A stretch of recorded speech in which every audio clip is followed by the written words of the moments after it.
Hello and welcome to Made Live TV. My name is Jason Pitt. Today we've got a Made in Yorkshire theme. So delighted to welcome Ian Brown from Techonex, Alan Joyce from Balmoral Tanks, Pam Jackson, Siddle Hilton Products, and Marie Cooper from CBE Plus. So thanks everybody for joining us. I think we've got a couple of you that are actually on holiday, so yeah, particularly grateful for you to give a bit of your time to do this YouTube live stream. So can I just start with Ian? Obviously, Ian, you're president of Made in Yorkshire. It's been a very different year this year. I think the last breakfast meeting that we held that I went to was in Wakefield. We did a breakfast morning at OE Electrics. Yep. And despite all the sort of provisions, people were shaking hands. I think people were very much of the mind that this thing will pass. It's just a dose of the flu, and probably didn't realise how serious it actually was. So it's been quite a journey from that. I think it was March. So that tells you how long ago. End of February, beginning of March. I mean, so that was right on the cusp of it all kicking off. Bearing in mind, I was heading on holiday on the 14th of March, and literally that holiday got cancelled on the Friday. I was leaving on the Saturday.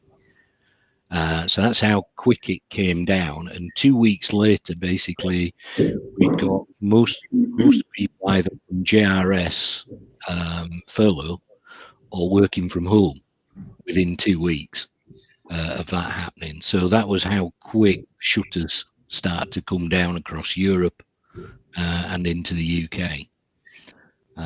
In terms of just giving you a feel, we're 92% automotive. And a lot of that is passenger car in form of diesel turbochargers and things like that. Just to give you a feel, in the UK, in March, there were 372 new registrations in the UK, which is the lowest figure on record. That's 372 new cars, and that just doesn't happen. So that's the kind of drop that you were seeing coming through in April, through into May, and then we start to see some recovery, and it's built up steadily over the year. Yeah.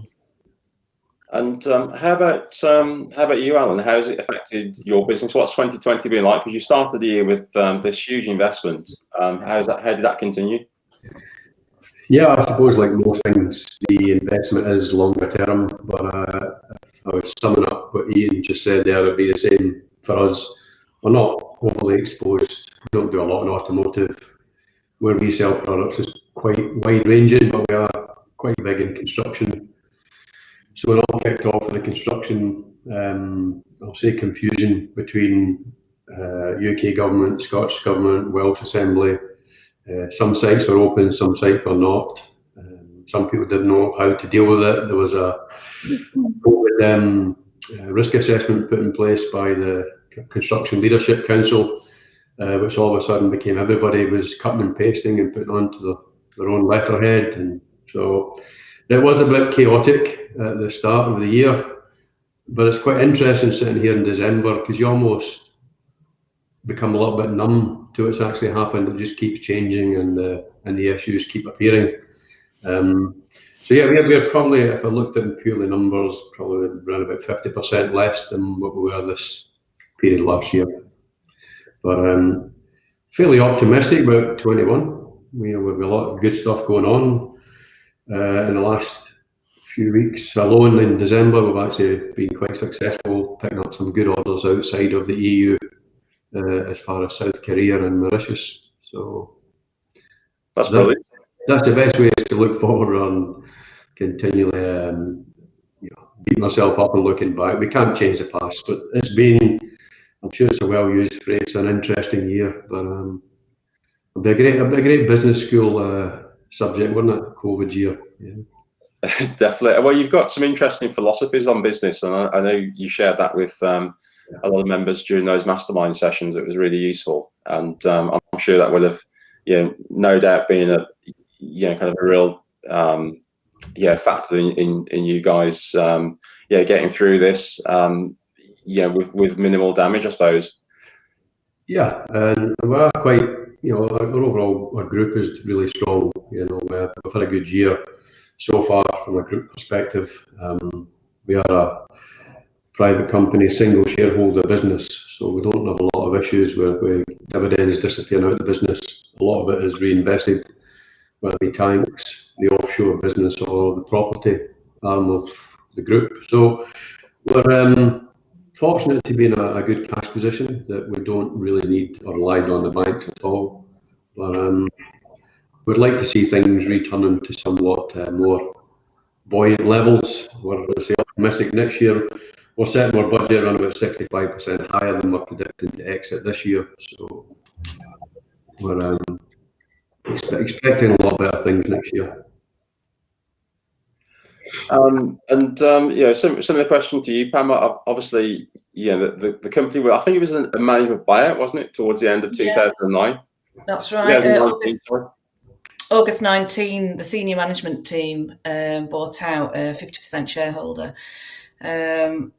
So we've had it's been quite a journey, I have to say. We closed in March completely, and we closed before we had to, as really part to safeguard the workforce. We have an aging workforce, probably like most other manufacturers.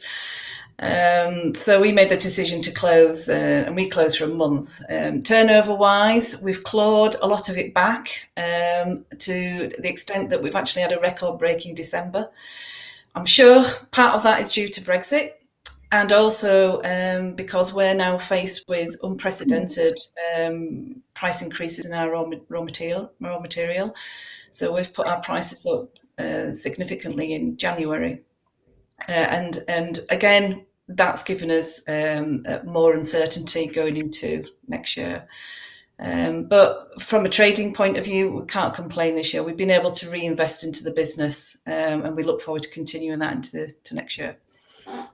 Brilliant. That's an interesting point you've made about the raw materials going up, because I was watching the currency yesterday, and obviously the pound has gone down. We did an interview with an FX guy a couple of weeks ago, and he was talking about how the pound devalued in 2016 by 15% in the first 6 months.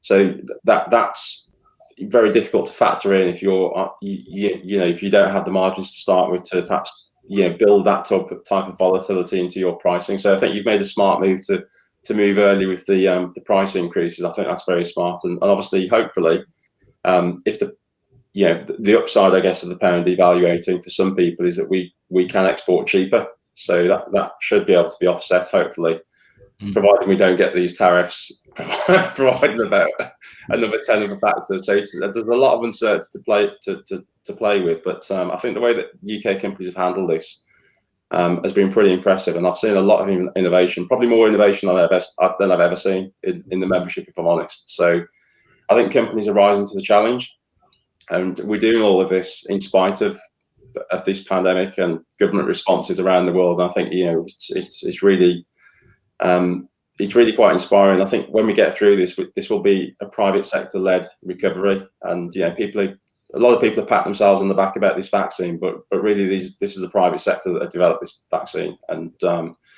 they've rushed to market. They've really sort of really overperformed, I guess. As long as they haven't over-rushed to it. Well, there's 500,000 people that have had it now, so hopefully they'll have ironed out the problems by the time we get to it. Yeah, my mum and dad amongst them, yeah. Did they get a sticker? No, they didn't. They got a little card, though. It says they've got to go back in January. If they've been good, they get another go. And Marie, you've actually, I mean, this wasn't a question I was going to ask you, but you've actually had COVID, haven't you? Yes, I've had COVID end of October. Managed to get to October before actually having it, and then we took the whole office out. But it's certainly been fun. I think we did well to get to that point. 'Cause you're absolutely right, Jason. It's been a really interesting year in some forms. But as businesses, we've had to adapt. We've had to be agile. I always take us back. I was actually in the hotel in Tenerife that got locked down. Sandstorms in Tenerife, got put in that hotel for one night to come home, and 10 days later managed to get a plane back to UK after going through numerous COVID tests. And a nightmare. And I actually took the view, right, okay, you can lock a hotel down, you can protect this and condense it. Never ever would have imagined that we could shut the country down, never mind shut the whole world down. And I think, you put that in perspective, that is actually quite a frightening position to be in. Nobody could have predicted what's actually happened. But we have to evolve.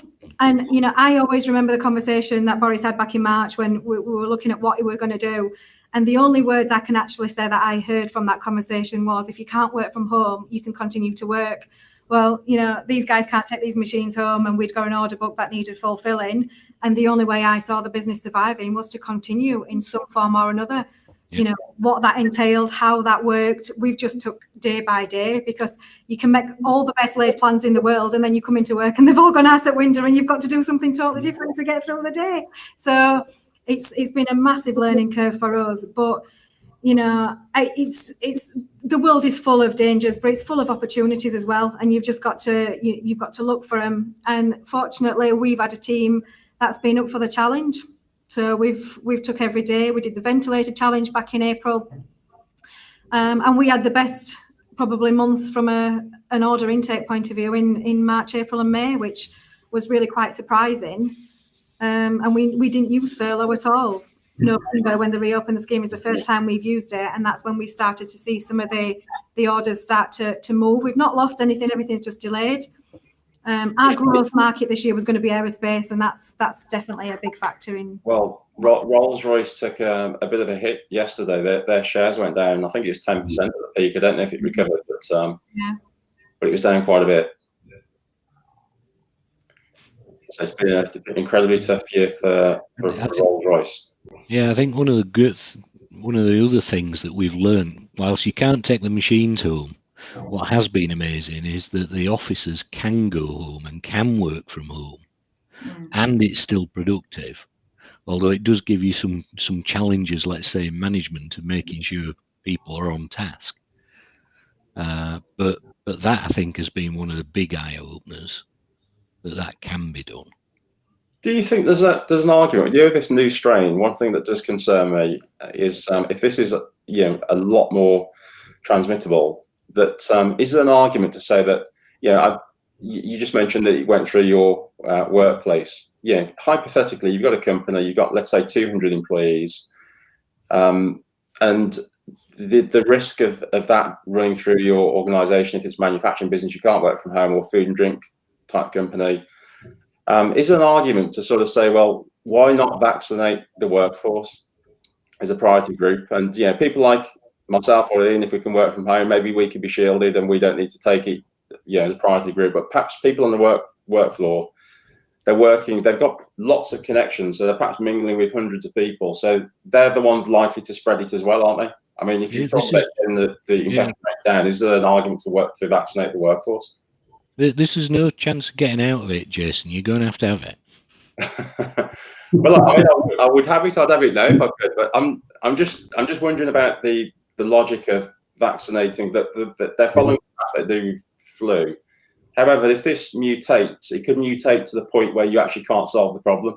And surely, if we knew who the super spreaders were ahead of time and we vaccinated those people. So, Marie, you might be one of those super spreaders. Well, yeah, we've had all this conversation. I actually think Fabio was the super spreader in our office. But because you're absolutely right. The officers can work from home. There is a degree of flexibility, but you can't take the shop floor. And, ultimately, that is the business. We all play a part in it, but without the actual manufacturing facility, it's difficult. But the vaccine is difficult for me because it is all down to personal choice, isn't it?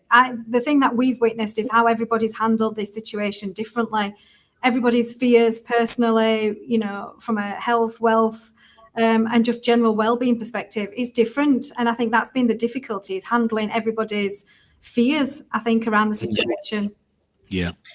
Yeah, but that's one of the hidden costs for manufacturers from COVID is the cost of actually introducing social distancing at work. I mean, we calculate the lost production time in November cost us £14,000, and that's due to the additional time required during shift changeover. So, for instance, you've got to restrict the number of people in changing rooms. You've got to wipe down the work surfaces, and all that is, it's another cost that unfortunately we're having to bear. How did you manage people through that time, Alan? No, we had a bit like we'll say another one. We had nothing. We were open, and we had manufacturing's been working all the way through, and up until October we had nothing. And part of the issue, I say, with the construction sites is, say, sites were opening and closing, so we're constantly replanning the projects and getting people to site and dealing with people's fears from an installation perspective, who didn't want to go to a site, trying to manage those expectations. And then in October we had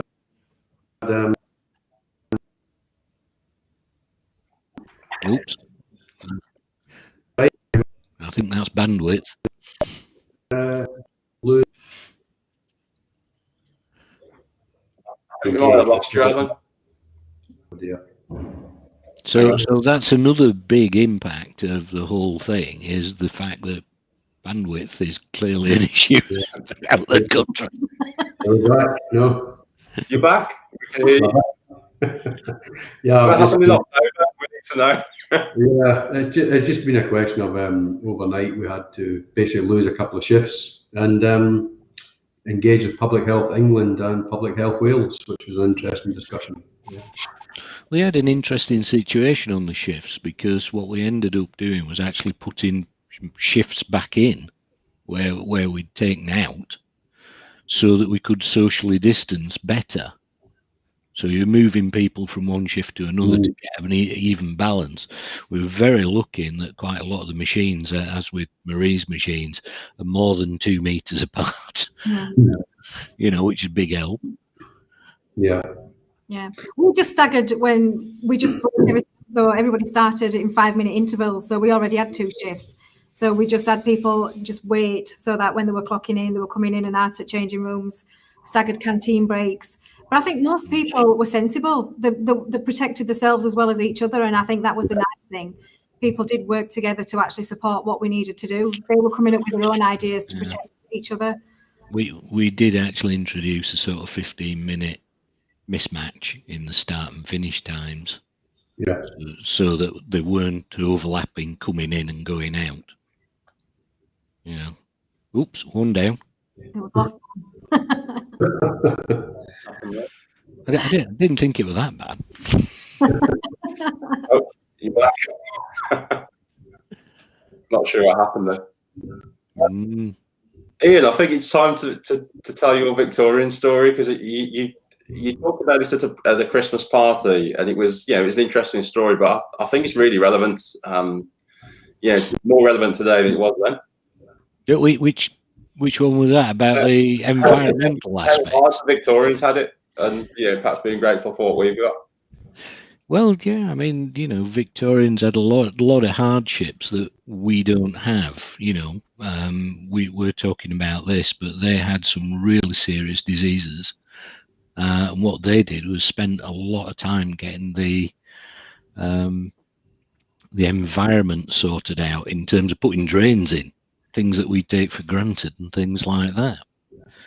And again, with this kind of stuff, environmentally, they'd be laughing at us, because when it rains a lot, you get flooding.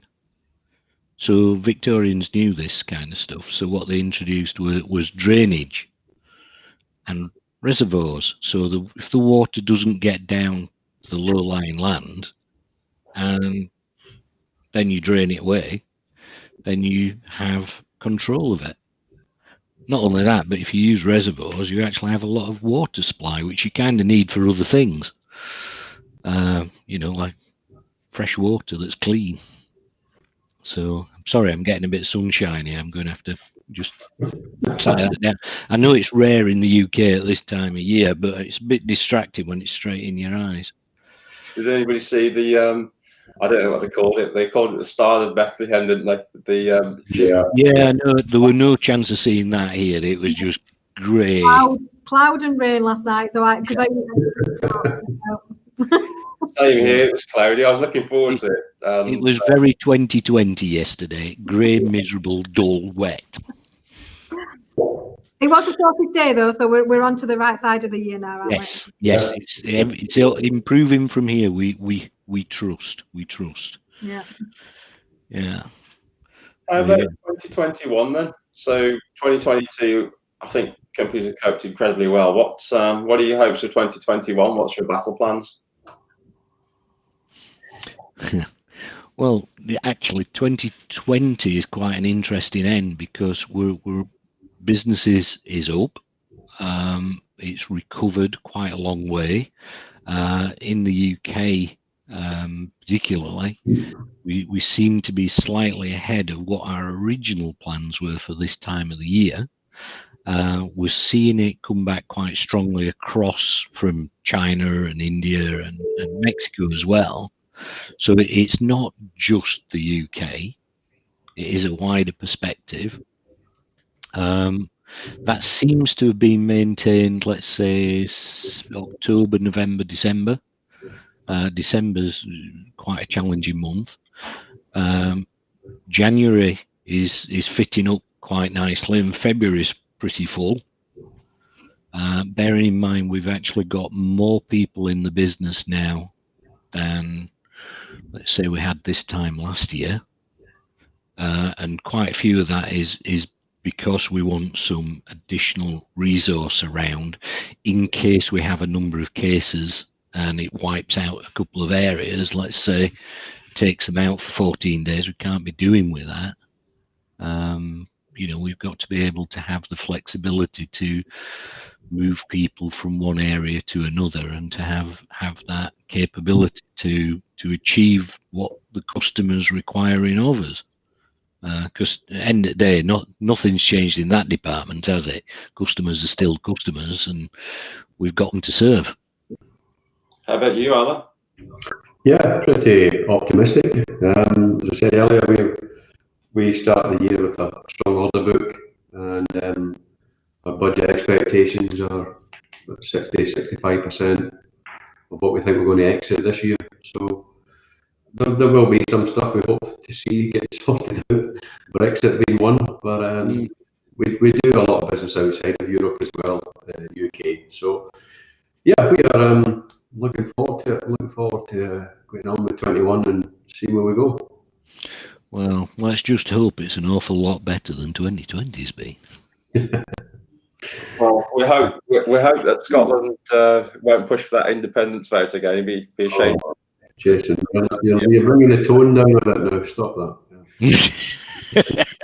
I've got a friend who's he's bordering on paranoid actually, but he's trying to tell me I need to buy a house in Scotland and get a dual citizenship, even though I've got no Scottish ancestry. So maybe I'll have a chat with you, Alan. You can adopt me as your. I'm looking to head down south if all that happens.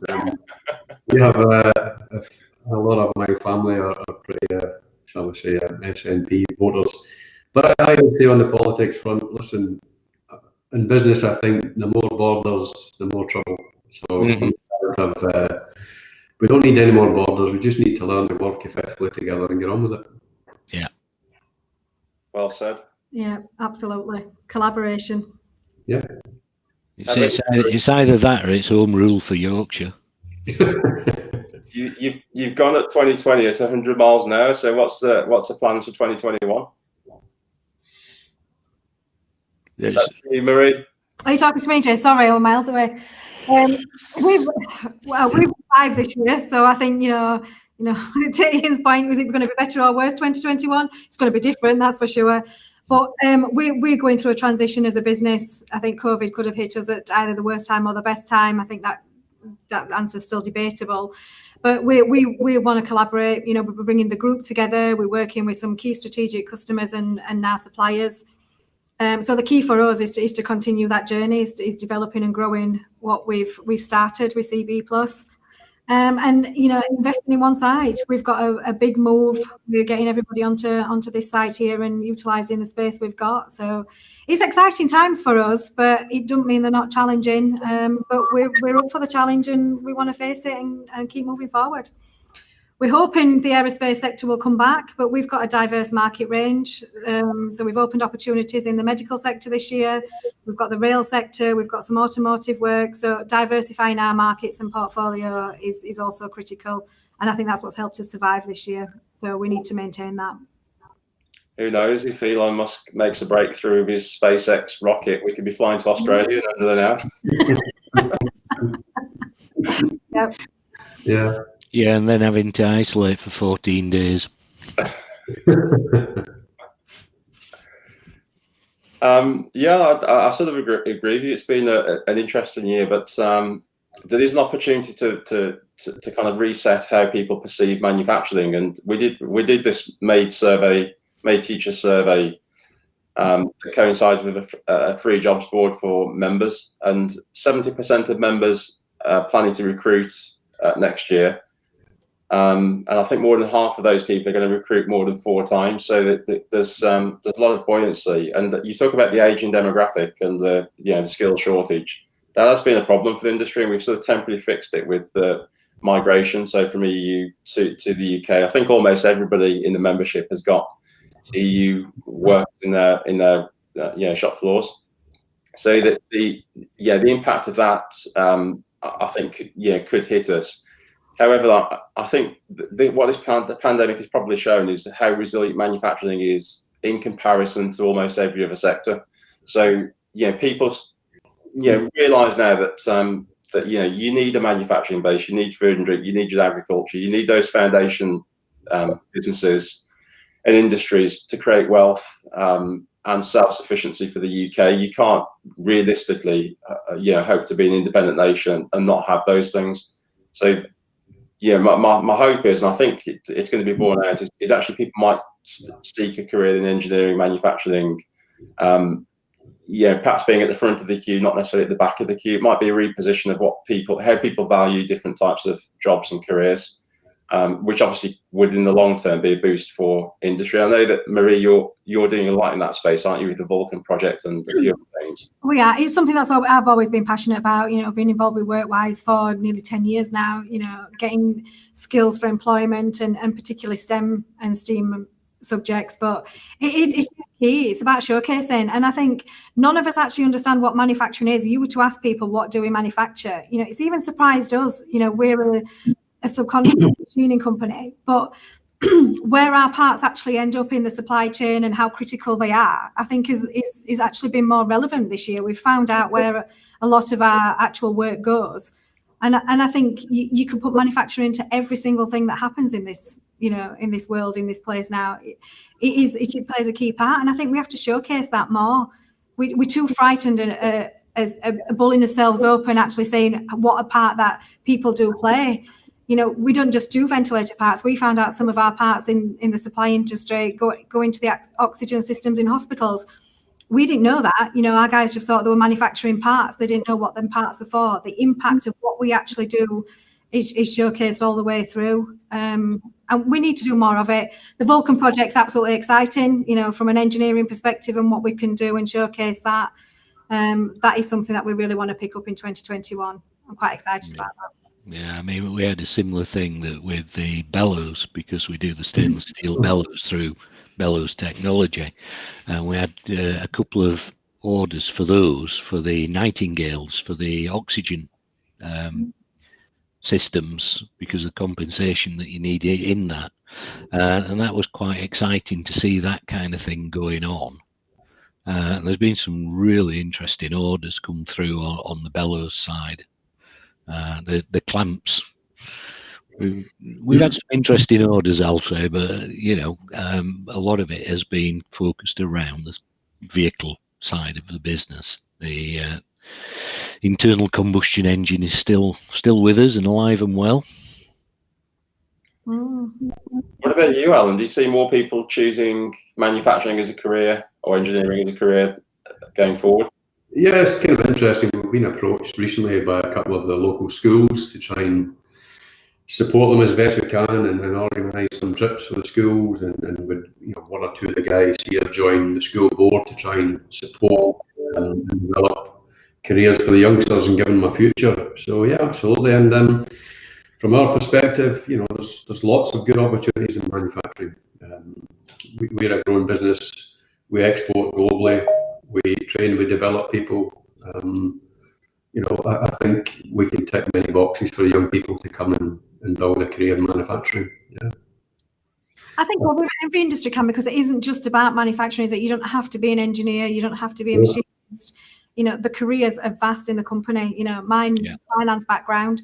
You know, we need lawyers, we need accountants, we need import export clerks, even more now with Brexit coming through, administration, quality. The whole range of career opportunities is just growing. Yeah. Absolutely. So you mentioned talking of Brexit, how are you mitigating the risks of that? Well, from our perspective, we have had 2 or 3 goes where we can stock extra to do with the short-term spikes that we anticipated. Now, at the moment, to be honest with you, then we are obviously we've done what we have to do with the documentation side. We have our own sort of export expertise brought in-house.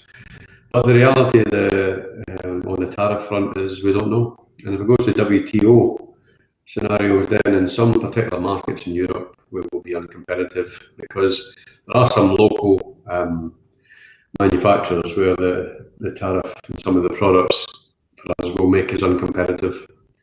But interestingly, I had a chat with one of our agents in Holland on Friday, and obviously they were going into lockdown for a few weeks. But he almost wonders why the British, as he calls it, can't seem to agree on anything from Scotland, England, Ireland and Wales. And it's almost to the degree that the fact that the UK government, headed up by Boris Johnson, has got something to do with Balmoral. You know, they're looking at us wondering why we can't seem to get some sort of structure, and why we'd let this thing drift for 4 or 5 years. Having voted to leave, I know it takes 2 sides to make things work, but essentially they find it a bit bizarre that we've let it drift so long and so close to a deadline, which I, in principle, would agree with. How about you, Marie? How are you exposed to the EU market, and what are your plans to mitigate against downturn on that? Yeah, all risks.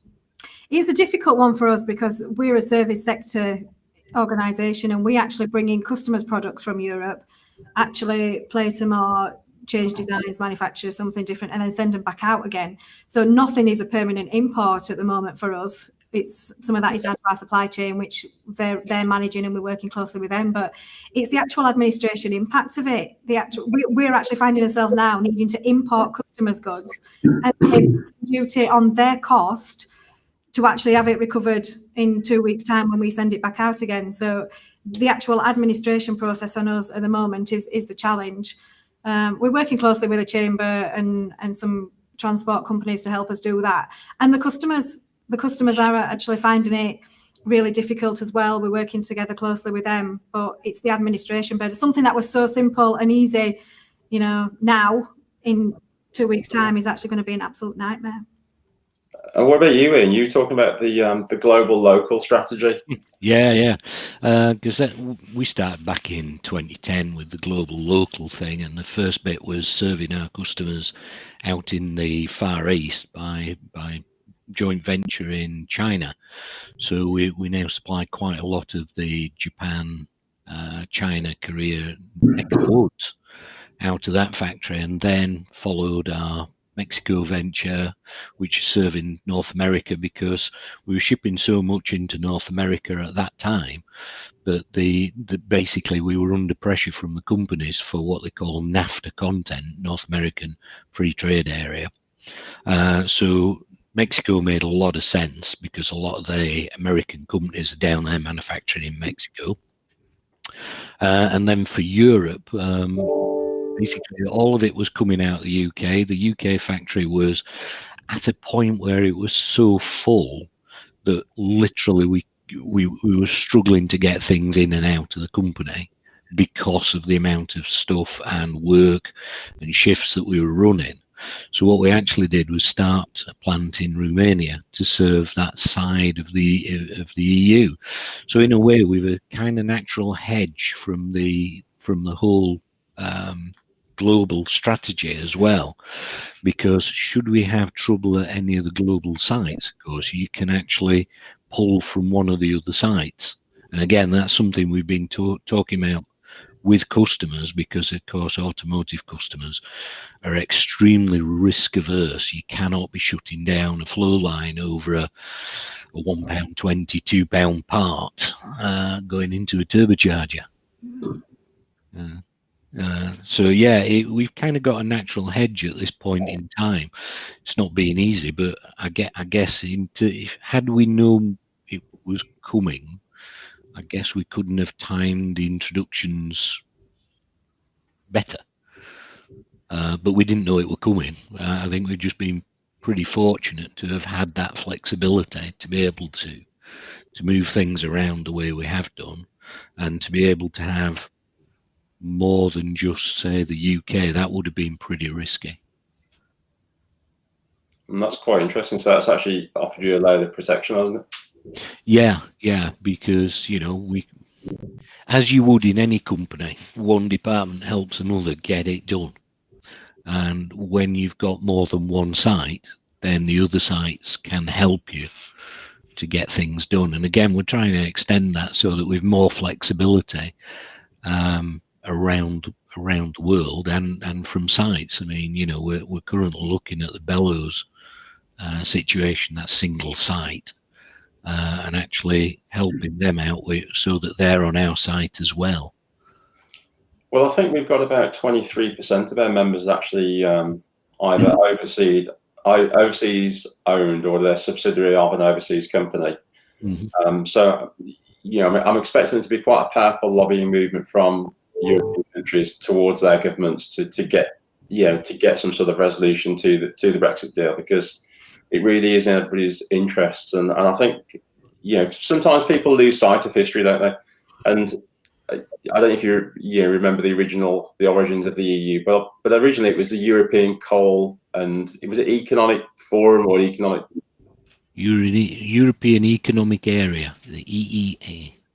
And its sole purpose when it first started, its only purpose was to stop conflict, to stop war, and it would do that and achieve that through greater collaboration and trade between nation countries and the companies within those countries, as a way of meshing those economies to prevent conflict and to incentivize people to work together. So its goal really was about peace, and I just think, on both sides really, people have, number one, they've forgotten that, and go back to Alan's point about borders, add friction. Well, borders create, potentially could lead to conflict, and we all need to sort of get around the table and do this deal, because it's the right thing to do. It's the right thing to do for the economy. It's the right thing to do for the people of all these countries. We all deserve to be treated in a way that respects the original intentions of the European Union. It's a small world. We need to work together, irrelevant of what the politics say. We all have to work together. It's not just Europe, it's the wider world. Absolutely. Yeah. So thanks very much for joining us. Have you got any closing remarks? Perhaps, Alan, any sort of final thoughts? No, I have to say, I think somebody described it to me, we're on different boats in the same storm. So I think the reality for us is looking forward. I suppose like everything, 2020 will certainly build up resilience and our can-do attitude and look for opportunities, even in the midst of the crisis. But 21 is obviously looking a lot more positive, and on we go. Yep. Let's hope there's lots of positive change in 2021. And before that, it's a strange Christmas, but it's Christmas. So Merry Christmas. Yeah. And I've lived by the mantra all year. We need to stay safe, we need to stay sensible, and we need to stay positive. And then working together, we will do more. So we just need to keep moving forward. Yep. Fantastic. Thanks very much for spending your time, particularly, sort of if you wasn't supposed to be in work today. So much appreciate it. And happy Christmas. Hope you have a great holiday. And 2020 starts off. You achieve your goals, and the wider community, we bounce back from this stronger. All the best, guys. Yeah, thanks a lot. All the best. Have a good Christmas. Cheers. Take care. Bye. See ya. See ya.